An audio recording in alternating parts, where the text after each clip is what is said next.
As the dust of the first wave settled, much of our attention shifted to the economy.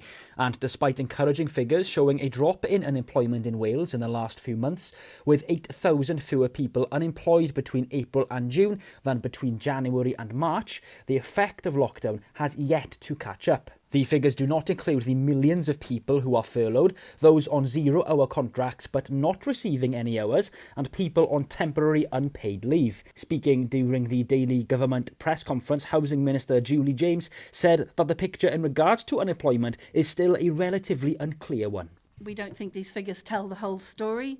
We definitely think that the picture will become clearer over the coming months as the furlough scheme winds right down and as companies take stock of where that leaves them. It's also, we're still in the easing process, so people are still trying to gauge whether their companies are still viable and what that means for income and so on. So it's very difficult to say right now exactly where we are. We've been putting a lot of packages of support in place to try and maintain our businesses, make sure they're still there at the end of the pandemic. So our 1.7 billion package is the most generous in the UK. And the reason we've done that is for that. We've been trying to make sure as many businesses are still there after the pandemic as they were at the beginning. And also we continue to press the UK government to maintain the vital furlough and self-employment income support schemes while the pandemic is still very much with us, which it very much is. And so while people can't just happily go about their business, then the UK government needs to step up to that plate too.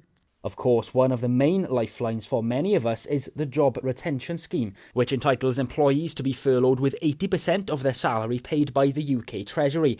But with the scheme to end in autumn and 1/4 of the Welsh workforce using it, whether there will be a job to return to is a different question altogether.